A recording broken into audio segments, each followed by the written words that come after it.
And once again, we are live.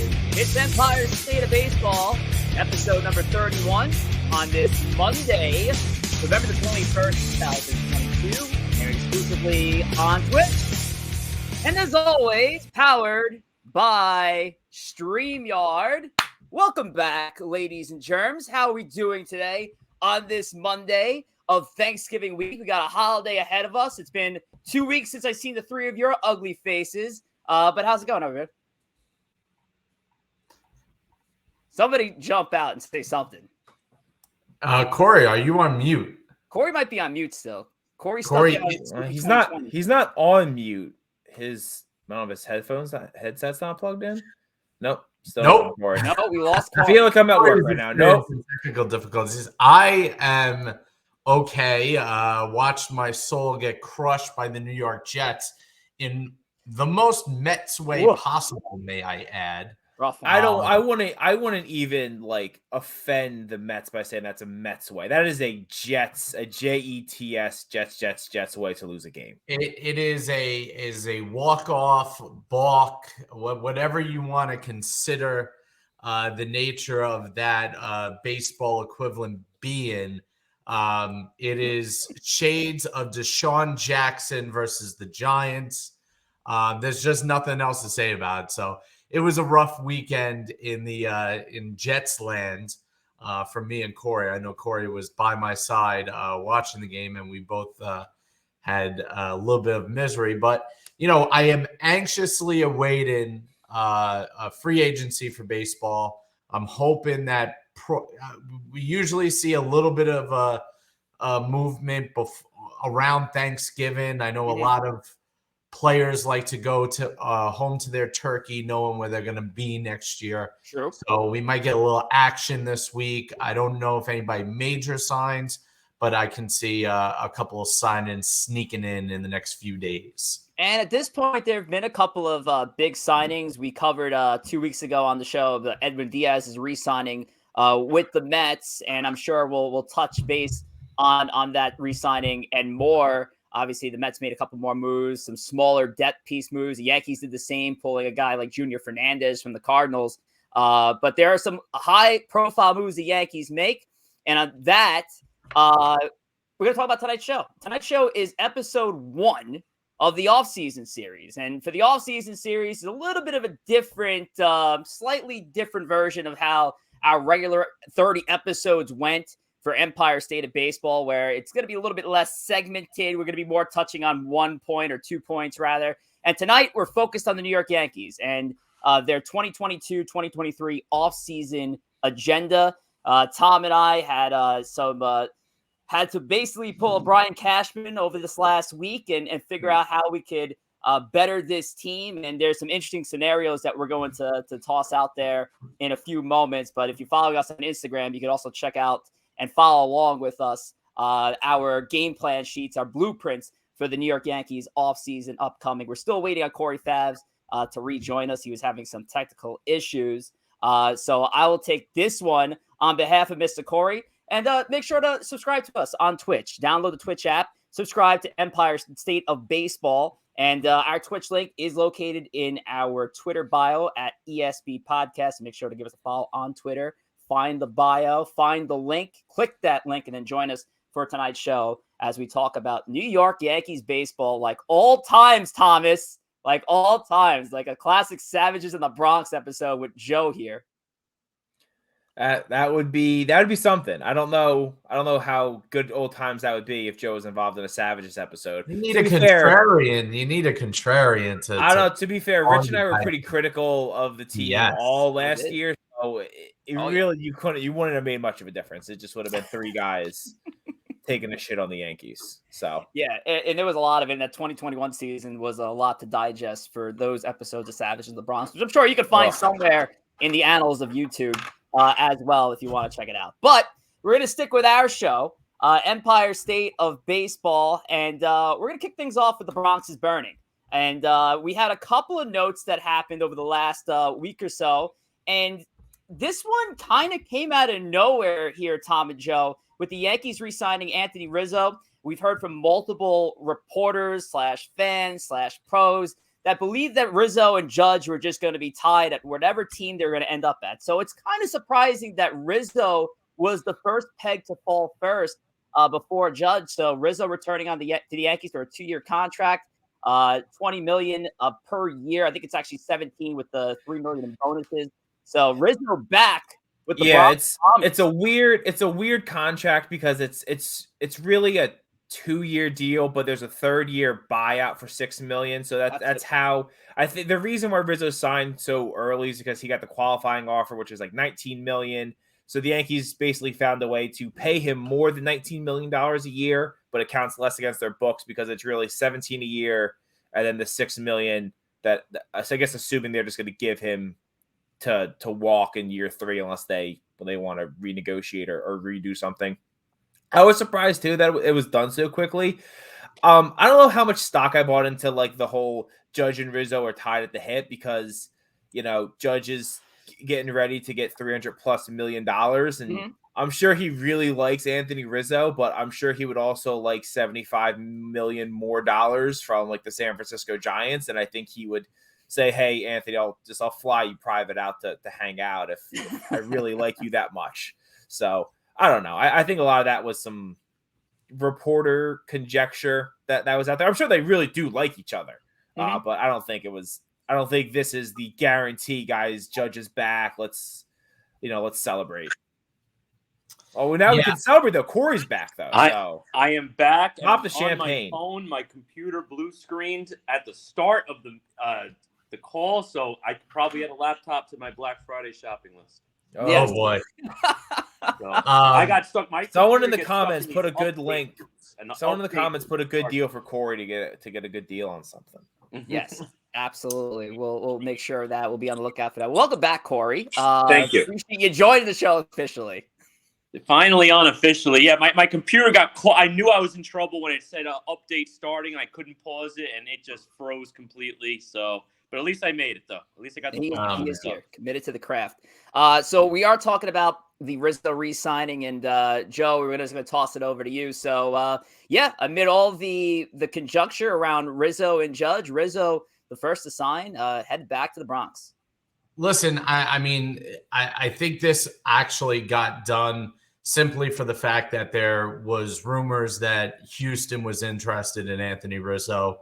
At that point, the Yankees could not let Rizzo go to Houston. They stepped in, probably upped their initial conversation offer.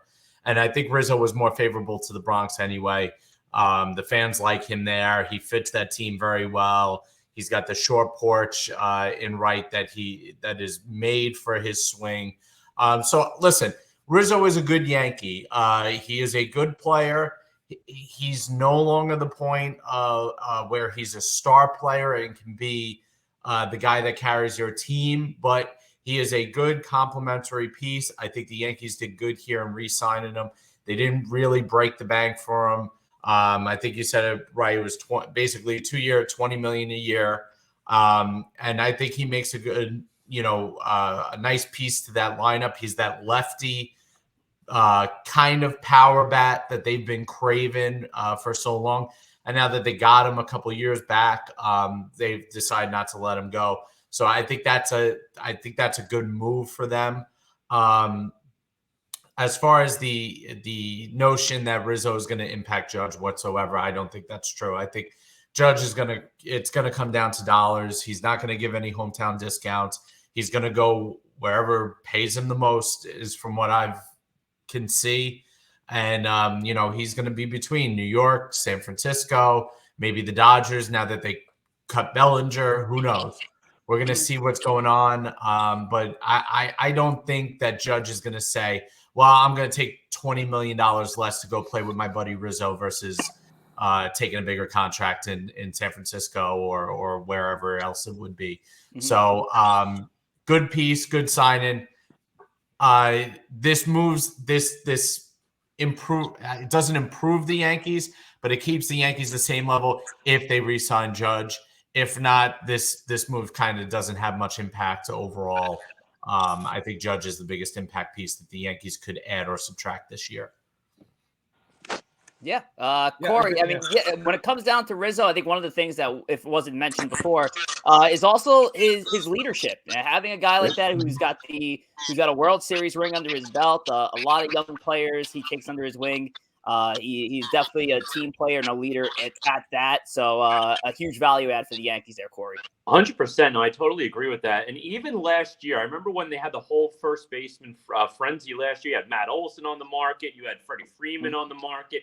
And I thought all along, you know what? I think Rizzo coming back to the Bronx made a lot of sense for that team, being the first baseman.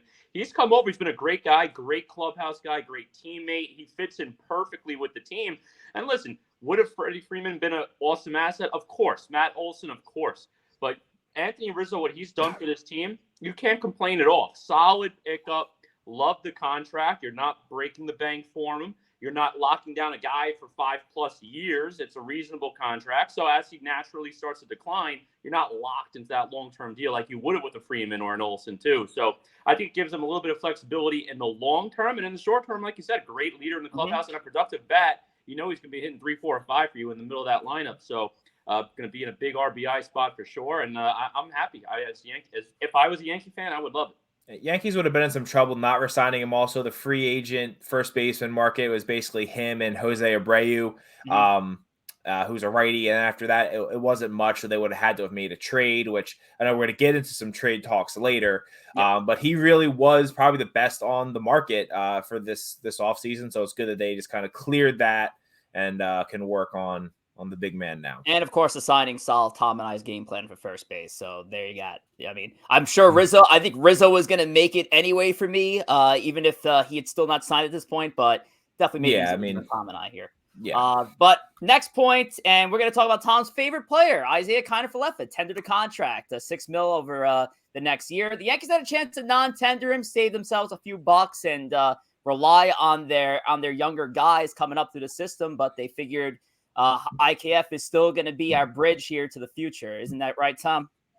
I mean, not necessarily. They either could have non-tendered him and he just goes and nothing happens, or they give him the $6 million contract. They can still trade him. IKF is the shortstop of the New York Yankees until he isn't. And I do think we'll get into it that they're going to try to move him unless just their massive pride gets in the way and then it prevents them from doing it, which I don't discount when it comes to this organization. So, I mean, listen, we talked about him to death last year. Was he the biggest problem on the Yankees? No, he wasn't. He was just the easiest solution because there was this options upon options behind him ready to come up. There wasn't as many for some other guys who were underperforming where IKF had, those options out there. So, he's back until he possibly isn't. We'll see. I know last year, Cashman kind of famously went into the offseason saying that Gio Urshela is our shortstop. Gary Sanchez. I don't remember if he said Gary Sanchez our catcher, but I remember him saying Gio Urshela is our shortstop until he wasn't when they traded him. So I don't think this means he's definitely the shortstop opening day. He could be, but I don't think it's locked in. No, I don't. I think managers have to say that about the players under contract. Fact of the matter is Boone's not the one creating the roster. Cashman is. So, Boone is going to play whoever he has on the roster at the position he thinks about at that particular time. Listen, the problem with IKF and the Yankees isn't that IKF isn't a good player or a useful player. It's the fact that the Yankees utilized him incorrectly. He is not a starting shortstop in this league. What he is a guy who plays, if he plays 3 or 4 times a week and rotates positions and gives guys spells and you play him against matchups, he is going to be a very productive player. He's a contact first guy. He can run the bases well. He's a Gold Glover at third base, not at shortstop. He probably would be a Gold Glover if he played second base at full time. But, the idea that he can be your starting shortstop 150 plus games a year is incorrect. And I know the Yankees were looking just to kind of have a stopgap there until the kids were ready. And it looks like at least either Peraza or Cabrera will probably be ready to fill that role this year. and Volpe a few years from now. But IKF should have a place on this team because he is a decent player. I think when we go back after this season, look how they utilize him this year, which is the proper way they should utilize Spellin, Donaldson at third, Spellin, DJ at second, if that's where those guys are playing. Stepping in when Peraza / Cabrera would need a break at shortstop. I think you are going to get a much different version of IKF that you actually enjoy having there. He is a good insurance policy, but if you're expecting a star player out of him, I think that was a mistake from day one. Correct. Yep, I totally agree with that. IKF, I mean, he's, like I said, a very valuable player to have there as a super utility type guy. Very similar to what the Mets do with Luis Guillorme. Similar type of players who play the infield. Is going to end up starting 2 or 3 games a week, but really shouldn't be the guy starting every single game at shortstop. I mean, it also gives you that emergency third catcher if you really need, God forbid you get into that situation, but he can do that if he wants to. But $6 million, it's a little bit much probably for a bench spot. I know a lot of those backup infielders, unless it's a power bat at first base that might play a little DH, usually they're making close to the minimum. So $6 million is a little bit for a middle infielder backup. But it's a great player to have on the team in that type of role. Exactly like Joe said, in that role where he's probably going to be playing maybe 2 or 3 games a week, not every day at shortstop, it makes sense. And it's a good asset to have for your team. Yeah, I'm with it. Again, I think this is a guy who is a perfect bench piece. And we're going to get into where IKF lands on our Yankee rosters with Tom and I, because we have a couple of different scenarios involving IKF. Our last note here on the Bronx is burning. Aaron Judge. It wouldn't be an all-season discussion about the Yankees without Aaron Judge. And I know we're going to get more into Judge in a little bit. The Yankees did make another offer as of the 18th, and we don't know what the fuck this offer is. We just know they made an offer. We can guess what number it is. The only number we can still go based off of was the early offer in spring training that was allegedly $213 over 7 years. So that is the only numbers that we've had in this entire year with the Judge negotiation. But we did hear that there was a recent offer made on Friday. You guys want to ballpark possibly where there was the right rumor? There was a rumor out there, but again, this is Yankee Twitter rumors that it was 9 years for $337.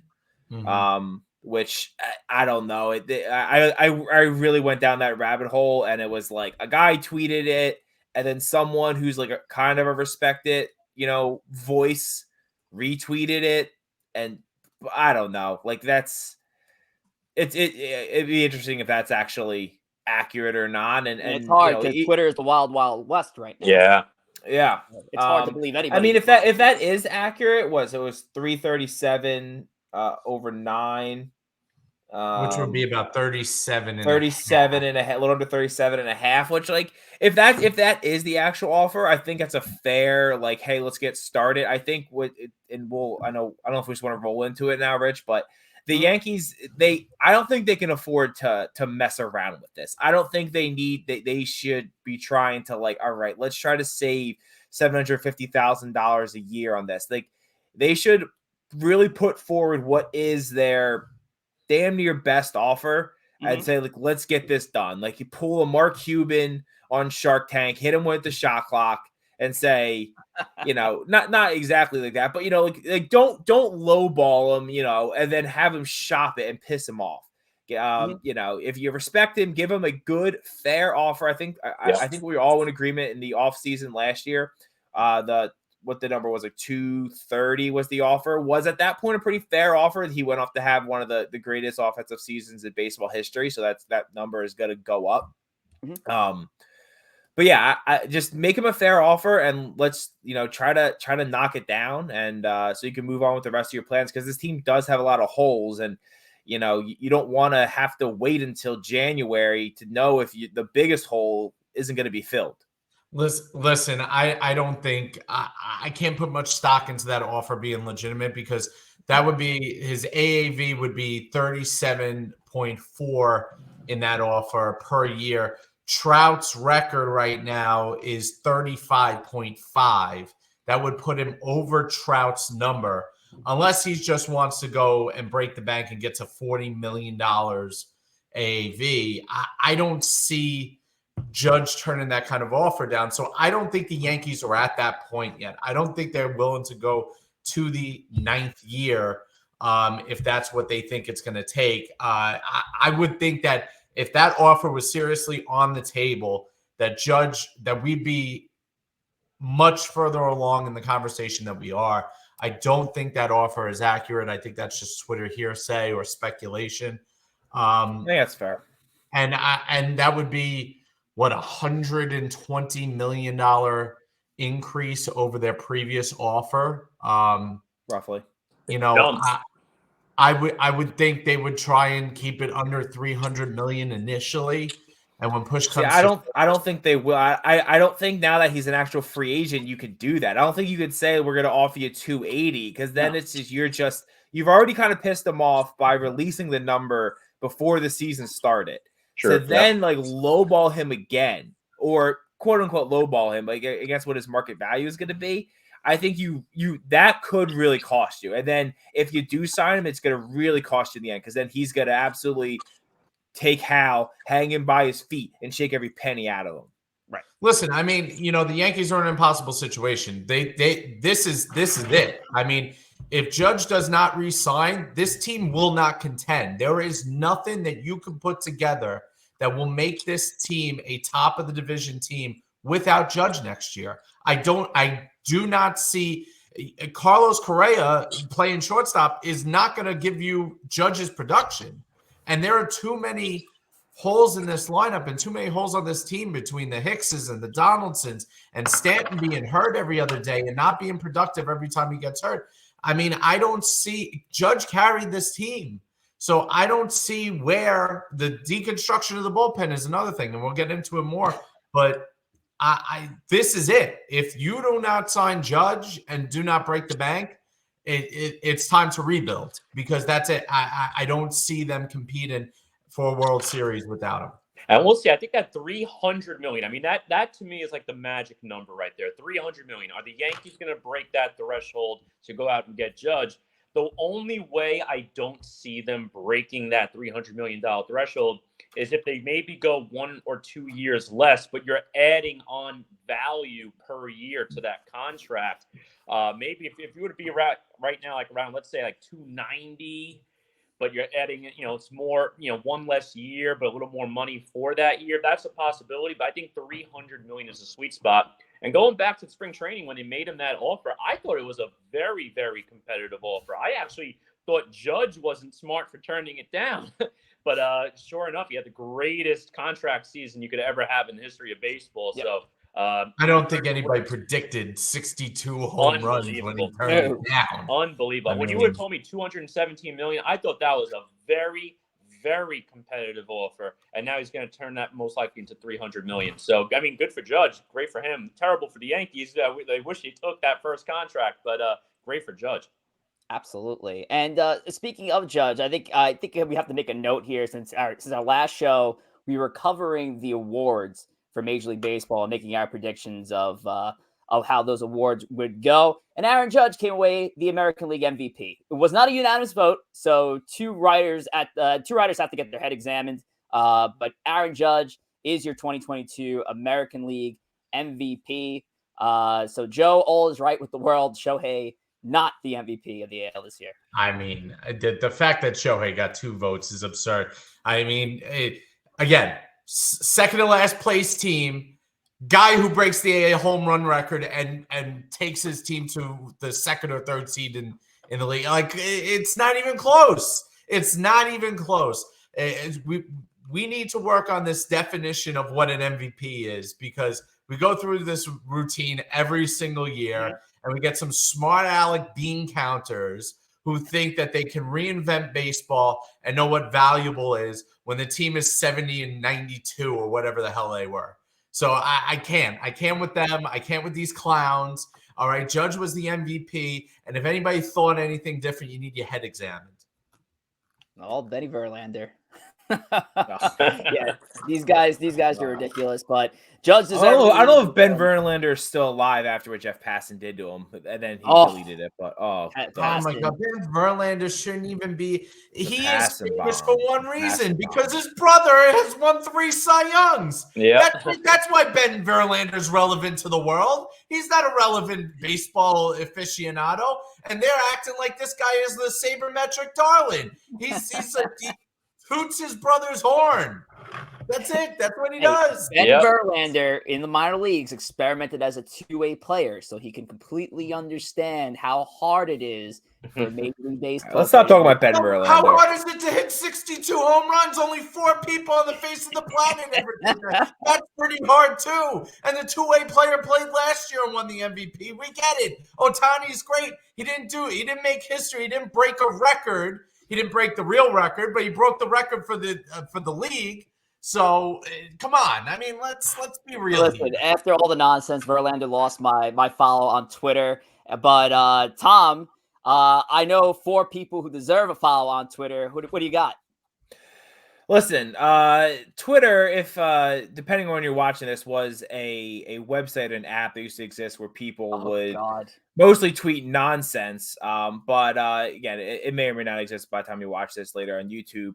If it does still exist, you could follow us as a show at Empire State of Baseball. Also, Empire State of Baseball on Instagram, which probably will still exist. Twitter, ESB Podcast. You can follow Corey at G Gory. You can follow Joe at Junior Pugs, Rich at Rich J Rivera, and me at 2Spill on Twitter. Beautifully done. Twitter's been wild lately. So yeah, may have to consider new forms of media, but for now we are still on Twitter. It's still we don't have a Mastodon yet, or whatever the other one is. But you know, Truth Social. Truth Social. Wow. I don't know if that's. Let's move on. Let's move on to the all-season agenda. This is the crux of tonight's show. We're gonna be talking about the New York Yankees in particular. And if you did join us a couple of weeks ago for our last episode of ESB Season 1, thank you so much first off. And you do know that tomorrow we'll be back here to cover the New York Mets. So for my Met fans who are there hanging on and watching us cover the Yankees tonight, I thank you 10 times over. But tomorrow we'll be covering the Mets in full, so Joe and Corey will be ready for that. But for now, Tom and I have been put to task to become the new GM of the New York Yankees. And but Tom and I don't work together. So Tom's got his separate game plan. I have my separate game plan here. So Tom, if you don't mind, I'm gonna kick it off here, Ben. Go for it. We're gonna start it with my squad. And if you follow us on Instagram, thank you, because you can follow along there. If the screen's a little too pinched in, I know there's a lot of information right here, but assessing the New York Yankees 2022-2023 offseason was tough because I could have gone down the boring route. I could have just re-signed Judge and then went and continue to go from there. And honestly, that's what we want here. We want Aaron Judge to be a Yankee, but that would have been too boring for me. And I like to change things up. So I went with the panic scenario. What happens if the Yankees can't re-sign Aaron Judge? He goes elsewhere. And in my book, he'll probably end up signing with the San Francisco Giants, long rumored for the longest time. He'll send Anthony Rizzo a nice postcard from the Bay Area. But he will sign with the San Francisco Giants. So what will the Yankees do in response? So right field opens up, and this is a risky move, but I am throwing Stanton in the outfield. I'm giving him a shot to play more games than he should in right field. Stanton has proven that he can play a solid right field. There was a big crux of this 2022 season where Judge was in center, Stanton was in right, Joey Gallo was in left field, but Stanton did a fine job out there. He stayed predominantly healthy playing the position. But you free up DH, and DH I have filled with Michael Brantley, who also you can flip to the outfield, a contact bat lefty. And yes, he was hurt for the primary of 2022. Brantley's been somebody the Yankees have been connected to in previous years of free agency. I do see a 2-year deal with Brantley, most likely, possibly a 1-year deal since he is coming off an injury-plagued season. I got Brantley signing with the Bombers. I got the Yankees going after Andrew Benintendi, re-signing him. I think that is a must move there. Benintendi did a fine job for the minimal amount of time he had as a New York Yankee before the hamate injury. I got him back for 5 years, $70 million. The Yankees bullpen gets absolutely ravaged for free agency. Chad Green, Aroldis Chapman, Miguel Castro, and Zach Britton all gone. They equate to about $39 million of payroll that comes off the books. So we're going to use that money towards a couple of guys here. Obviously, Benintendi and Brantley equaling about $30 million for the year. I got the Yankees targeting a pitcher, Carlos Rodon, being that guy for $25 million a year, 5 years, $122.5, almost $25 million a year. I think it was exactly 24.5. And a reunion of sorts. Tommy Kahnle coming back to the team on a High Sox Tommy. Sorry? High Sox Tommy. High Sox Tommy, a 2-year, $10 million deal. Got to get another, veteran reliever in there. The Yankees got a nice pen. It's just you got to figure out some guys who've been there and who've pitched in big games. And I think Kahnle is a good fit for that role. I got the Yankees making a couple of crazy moves here, including Gleyber Torres being traded to the Mariners for Emerson Hancock. We have a big deal where Aaron Hicks is sent out to Cincinnati, bringing in a worse AAV in Mike Moustakas, but Moustakas is done after the 2023 season. So you take on Moustakas and all of his $18 million owed to him. So a lot of craziness happening. So quick review of this here. Joe is chomping at the bit, I can tell. So what do you got here, Joe? I want to hear the counterpart. Well, two things. I got an honest question for you, Rick. What do you got? Do you think that this squad is a playoff squad? Yes. Do I think it's a squad that'll take the Astros? No, I do not. I do not, because I truly think you're going to have a hard time replacing Judge with no matter who you bring in. But I like some of these veteran pieces that are coming in. You have another lefty bat, which is nice for the stadium. Do I feel confident that this team will take the Stros? No. Do I feel confident that they'll win the East? Not fully, but I think they can make it competitive. But I did want to target some area. We lose an area of strength in the offense. So I went with pitching here. And $24.5 million per year to Carlos Rodon is the move. And that was the priority move for me after moving on from Judge. All right. So let's go through this a little bit. Listen, in this scenario, if you sign Rodon, I have no question that the rotation is a playoff caliber rotation. That is one of the better rotations in baseball, start to finish, assuming everybody is healthy, which you have to assume with starting pitchers going in, and then make your adjustments from there. The problem is the offense. I mean, two things. The offense in this scenario is it's going to be brutal. It's going to be hard to watch. One, and two, the average age of this team has to be like 34 and a half. It's an interesting team because it has some really old guys, and then also Oswald and Oswaldo just kind of what's going on? Becton, LeMay, who's 35, Rizzo's 33, Brantley's 37, Donaldson's 37. I mean, we're up there in the mid-30s that these guys have to play every single day. I mean, Moustakas is even your backup, and he's 30-something years old. Mm-hmm. My biggest criticism is Gleyber Torres is not landing you Emerson Hancock. I mean, Emerson Hancock is a top 3 or 4 pitching prospect for Seattle. They're not giving him up for Gleyber Torres. Gleyber Torres has to be, and furthermore, you're not getting Hancock and something else for Gleyber Torres. So I don't think that's a viable trade right there. Listen, the Moustakas trade, you're thinking outside the box. I don't think that Cincinnati has any desire to take on Aaron Hicks's contract, even though it's cheap. I think they'll just ride out Moustakas for 1 year. But I don't know if that's necessarily a deal break. That doesn't move the needle for me either way. My thing is with this, I don't think that this is a playoff caliber lineup, and I don't think it's a playoff caliber bullpen. Listen, I know we like Holmes, I know we like King, and I know we like Loaiska. None of these guys have ever closed more than a couple months in the season.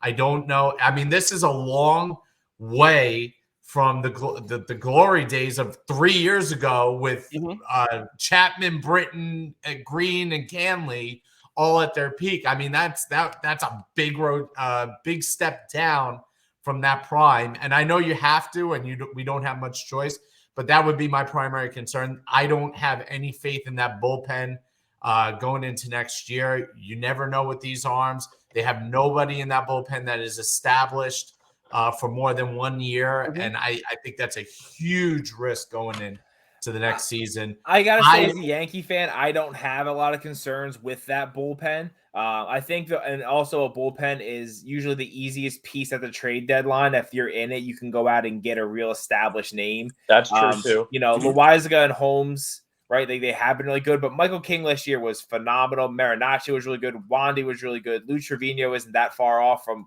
when he was really good. So that you do actually have a lot of talent in that bullpen. I do agree with Joe that the offense does leave a lot to be desired. But I also I think it's not out of the realm of possibility, as Rich put it out there, because if the Yankees don't re-sign Judge, now I think if they don't, they're going to go out and spend. They're going to do what happened when Cano left. When Cano left, they went out and they overspent on Ellsbury, which obviously didn't turn out well. But I think they'd have to go out and get a name. They would have to find a way to get a Correa or a Trey Turner just to be like, hey, look, we got someone. I just feel like it's just not the route that this team should go down, because going down the old Ellsbury post Cano, you're giving one player 3/4 of what you would have given the original player just to stay. And so I feel like you have to break out what you're going to plan on giving Judge to multiple areas of concern. Yeah, starting pitching was one to be addressed, and yes, the pitching for the most part, even with Tyone in the rotation, was solid. You do have question marks around Montas. You love Cortez. Sevy's always an injury concern. That's an area that needed to be strengthened. I'm glad Joe at least pointed out the fact that it is a playoff rotation, because it is a playoff rotation there. The offense is old. The offense is fucking old. I know that for a fact. It is pretty up there in age. But you do have guys coming through the system that are knocking on the door. There's a lot of faith, and Core pointed out to us in our chat here, the team screens prospects coming up and making an impact, and that's what, unfortunately, that is what I'm relying on. I don't want to give the big contract to the veteran 30-plus-year-old player from an offense perspective, because I do have these guys coming up, so I need to keep this talent moving. Benintendi, the one who I signed for 5 years, he's under 30, so it's a tough pickle to be in. Listen, best case scenario for the Yankees, they re-sign Judge and solve a lot of their issues. But in the case where they can't, you're going to see some kind of retooling that hopefully is better than what I put out there, but it's not going to be something that Yankee fans are going to be happy with. I really don't think so, guys. Sure. Yeah. I mean, and listen, we'll see what happens. We've got a long offseason ahead, but I mean, I think everyone pretty much hit the nail on the head. That's a playoff rotation. I mean, you got Rodon in there now as number 2. You got Cortez now down as your 4th starter, and coming off that year that he had, if he's your 4th Cortez starter, is number 2 starter. Yeah, but putting up those, Cortez's numbers there is in the 4th spot. That's a solid rotation. I only did the split for righty lefty, if that's a thing with pitching, but that's the only reason why I did it. Yeah, you can mix and match here with the right. I personally like doing the mix and match righty-lefty. I mean, obviously, when it comes to the playoffs, it's a different story. But in the regular season, it doesn't necessarily matter who's 2 versus who's 3. The bullpen, again, I agree with Tom's point. If you're going to go into the season with one weak spot, I agree that the bullpen's a spot to do it, because you could be a couple months into the season and make that midseason trade. The deadline, like Tom said, a lot of relievers tend to be available. Especially because you'll see a lot of teams give like these veteran relievers like a 1-year prove-it deal. They end up proving it. Look at David Robinson this year. Ended up proving it. Got traded to the Phillies, and they made it to the World Series. So those type of guys always become available at the deadline. So I'm not too concerned about the bullpen day one. But the lineup is going to depend on, do these guys continue to put up numbers? Does Donaldson go back a little closer to his career average as opposed to last year? Does Stanton stay healthy? I mean, Stanton is your everyday right fielder to start. Definitely a little bit of a risk there. I love the Benintendi re-signing. I think he'd be a nice piece. I also really like a full season of Harrison Bader. We saw when he came to this team and he was playing in the playoffs. I mean, he was their best offensive player in the playoffs. The guy was on fire. I love the speed element that he brings to the top of the lineup. Unfortunately, without Judge, I love Judge hitting either 2 or 3 with Bader on base. Because if Judge is hitting 2 and you have Bader leading off, you're in a situation where Bader could walk or get a single, steal a base, and right off the bat to start the game, you got Judge, your best player on the team, in a prime RBI spot. So unfortunately, you missed that element without Judge. But you guys see what else happens with that offense. I mean, before I Trevino hand still put Tom up the the ball, numbers. before I hand Tom the ball here on his team, Joe, I wanted to address the Gleyber Torres trade. So on Trade Simulator right now, which give or take is valuable in these sort of scenarios.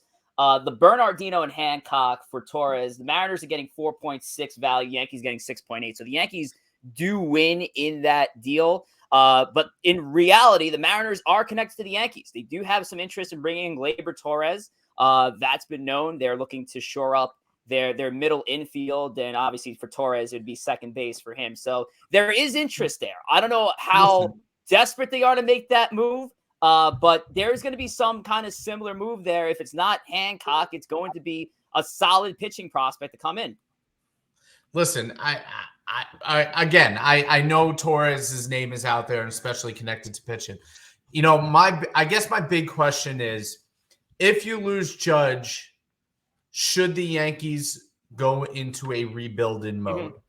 And I don't mean rebuilding like the Tigers, but there's clearly going to be no way to replace Judge, which takes a major teeth out of what makes the Yankees the Yankees. In this scenario that I see, so my question is, if you're adding Rodon, you're adding a 5-year deal for Benintendi, between Stanton, Benintendi, Rodon, Cole, and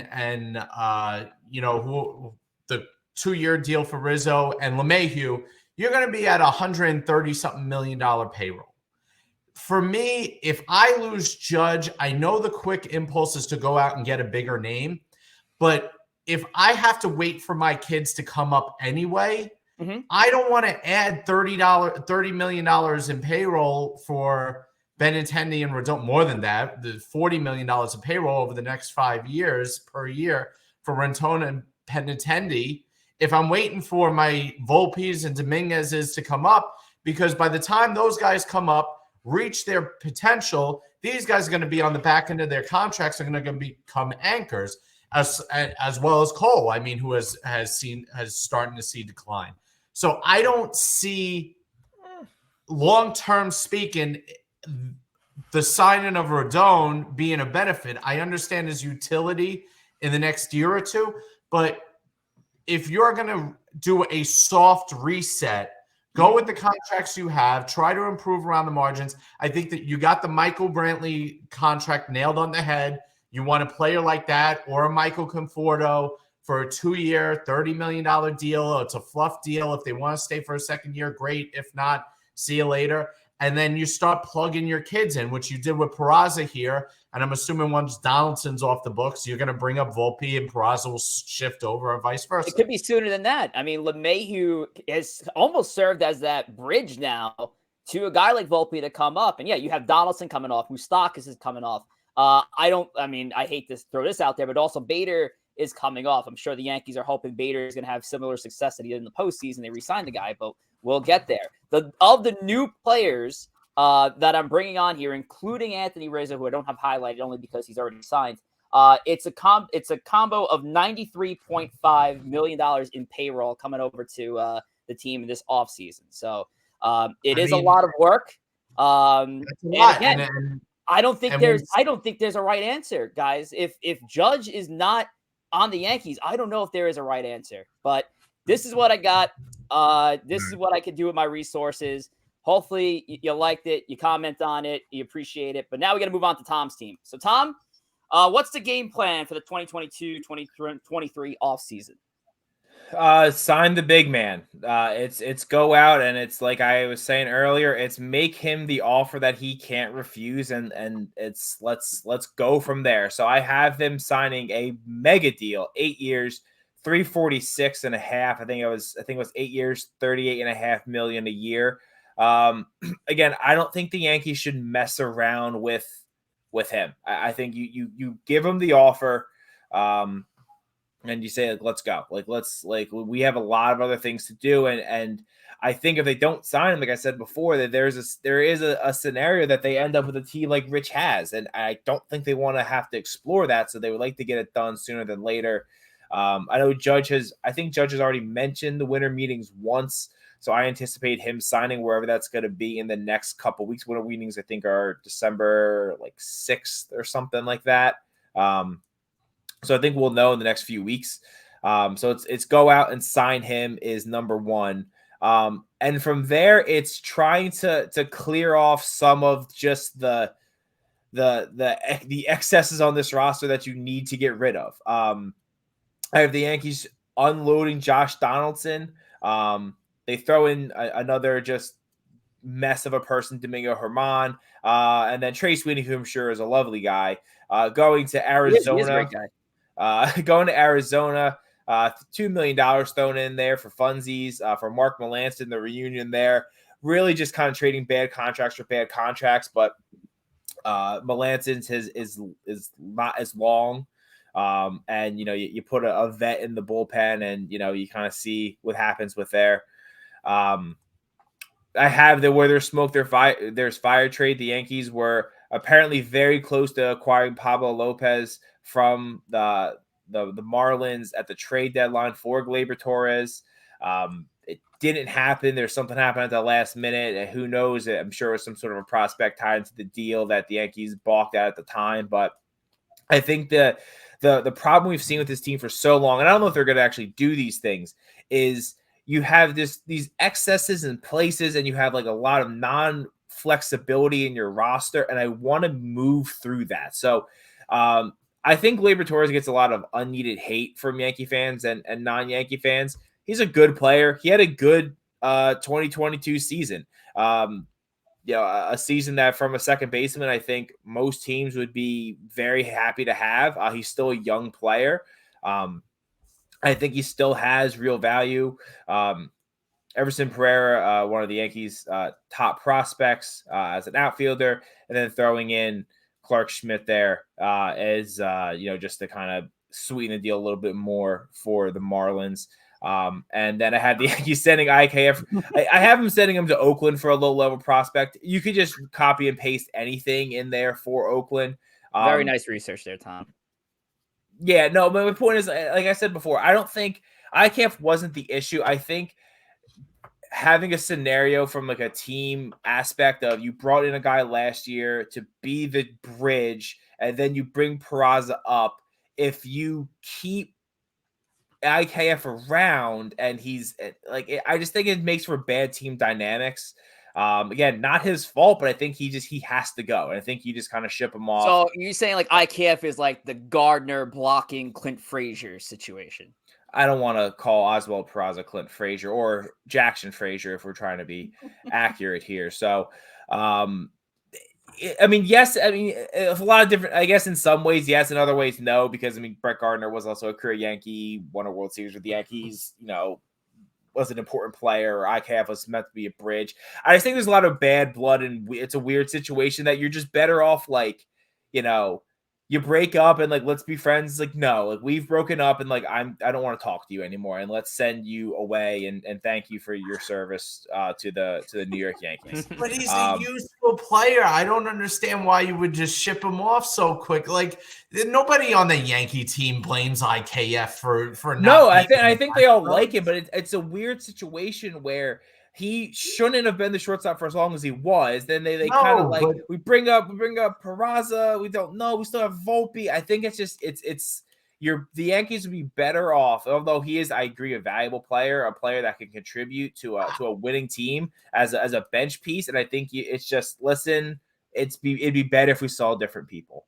I think if the Yankees should be where it should be with IKF. I don't think it's where they are. I think he will be on the roster, but I just don't think he should be. I think it's better for them not be. I actually have I'm struggling to believe that the Yankees are bringing in Judge and still stay in luxury tax tier 1 with your scenario here. I mean, they're bringing in Judge and Yoshida. This is like, I don't know. Is Donaldson that much of an albatross that you're dropping to a completely different tier with signing those 2 outfielders? I mean, well, you have to also remember you are losing Chapman, you're losing Britton, you're losing. There's another. I forget. There's more. There's a lot of money coming off the books for the Yankees. Like the money coming off covers Judge. Something's up with these calculations here. I use the same roster that Rich sent me because I use the same starting base of that. I moved on. Judge alone is getting $43 million a year between him, Stanton, and Cole. You're at $120 million. And Stanton's also no. So Stan's, I don't know, Rich. I don't know if you updated yours, but Rich and I did some diving into Spotrac of Stanton's luxury tax number, as I've talked about on the show before, isn't as high as everyone thinks it is because there is money being paid by the Marlins. I think Spotrac had it at, what was it, 22 million? What's his number? His luxury tax number. Million that everybody thinks it is. Yeah, so that there's that in there too. Pablo Lopez, you're bringing in a very solid pitcher. He's not on like a big deal at this point. The Yoshida signing, like, do I know a lot about Yoshida? No, I don't. But I think it's a guy the Yankees could target. The Yankees have done well with Japanese players in the past. They haven't had a kind of a big time Japanese player since Tanaka. Frankly, I think it makes the team a lot of money, and I know the Yankees look at the business aspect of running the team a lot. And I think he would bring in just money from that market, and you could sell advertising and all that sort of stuff. I don't know if he's going to be great, but I think they could go for him. Here's the big elephant in the room. In what world of existence are you going to get the Arizona Diamondbacks to accept Josh Donaldson's contract? Well, Mark Melance's contract is also terrible. But he's a reliever, and you have a higher chance of a reliever having one good season than Donaldson at his the Diamondbacks. Good season. Listen, there's no way that would happen. There is no planet, no plane of existence. Melanson is not that much of an anchor. Whereas you'd send Donaldson, they got to pay Donaldson next year too. So there's no possible way. So you're sending a boat anchor of Josh Donaldson, a domestic abuser in Domingo Herman, and Sweeney, whose father played for the Royals, is probably sitting there.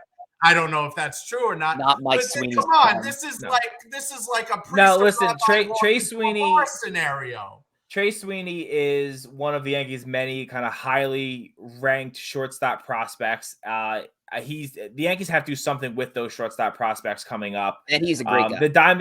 The Diamondbacks are in a situation where they're not going to compete anytime soon. And it's really just that you could give them more money if you want. I disagree with. I don't think they're going to compete at the level we think they're going to compete. But do you see the young studs that they have coming up in the outfield? I mean, Corbin Carroll Josh Donaldson and Alec Thomas are absolute studs. They are. And listen, Josh Donaldson probably couldn't have been worse for the Yankees last year, but he still's a former MVP. He still could have something in the tank, and they could listen. The Yankees believed he had stuff in the tank, so they brought him in. And they were wrong, but that doesn't mean that no one else thought that. He's bounced around because people have given him chances. I think the Yankees. I don't think they're going to be able to move on from Donaldson. I think the contract is difficult. I was really searching for another just bad deal to go after. And honestly, in my comparison, it's not a bad deal. All right, we got equally bad contracts here, but Bumgarner would never accept a trade to the Yankees. But that's not the point. And the funny thing is, I actually think you hit the Lopez contract on the head, and we'll get Corey in here for a second. But my big question is in this scenario, so like in Rich's scenario, when they don't sign Judge, they're clearly going to be a step down of a team. In this scenario, I don't see the big improvement that's going to put you over the hump of beating the Astros. And I don't either. I'm just saying might not exist. This is like a combination. This is a combination of what some things I would like to see them do and things I could realistically seeing them do. I don't think this team is really any better, much better than last year's team, maybe a little bit. You put Lopez in the rotation. You get Peraza up there for a full year. You get Cabrera up there. I think this is a team that, if going well, Volpe does get his way in, by the summer, possibly, if he's really tearing it up in AAA.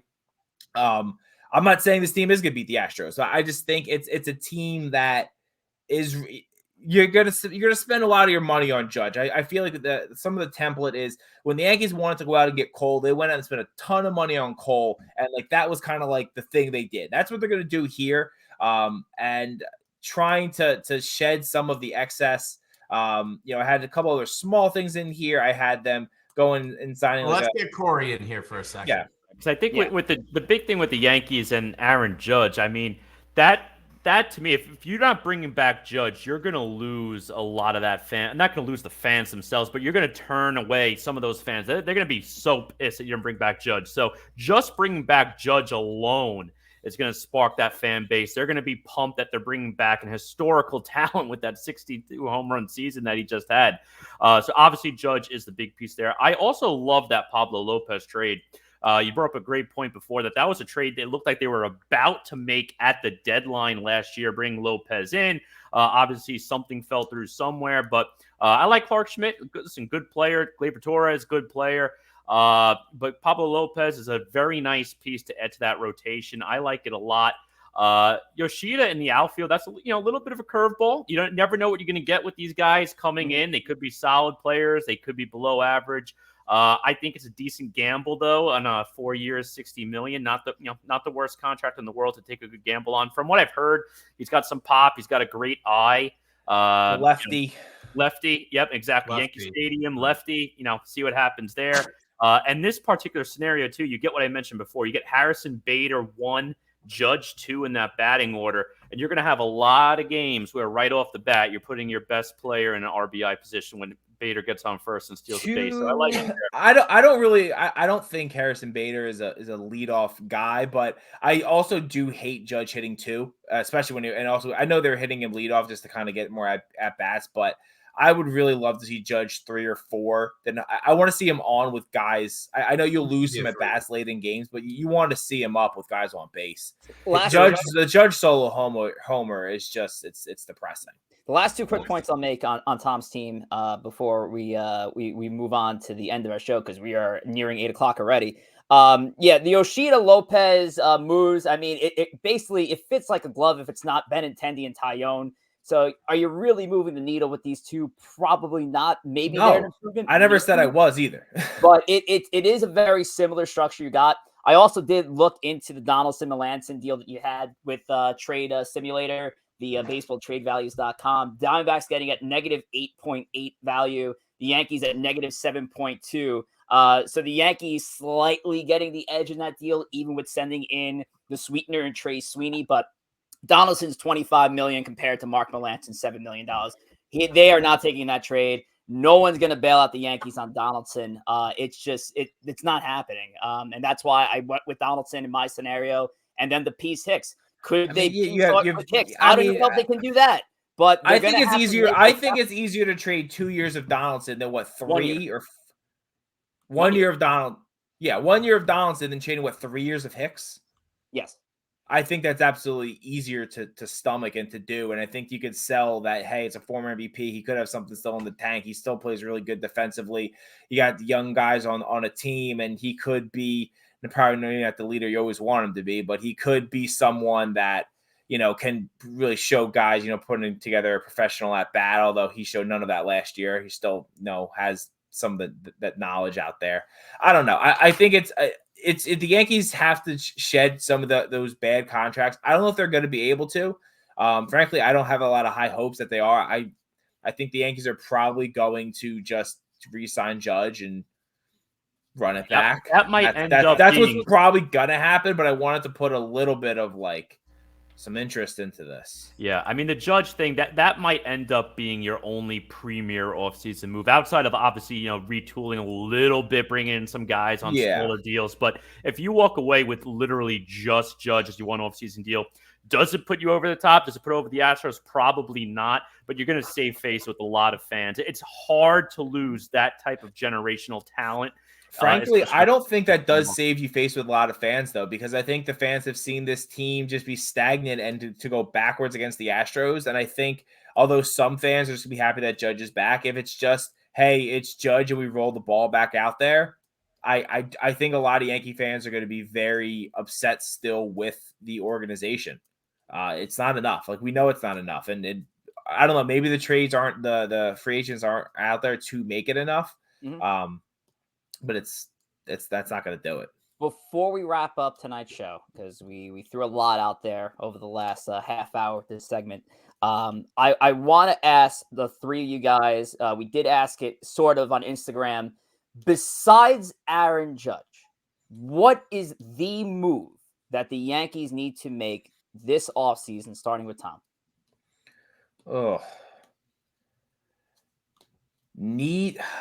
I don't know if it's a need to move. I think they need to either move Hicks or Donaldson. They need to get one of those albatross contracts out. And if that is a situation where you have to tie like a pretty decent prospect just for someone to take a bad contract, I think they need to keep getting rid of some of the redundancy that they have on their roster to allow for more flexibility, to allow for more younger athletic players to come up. Joe.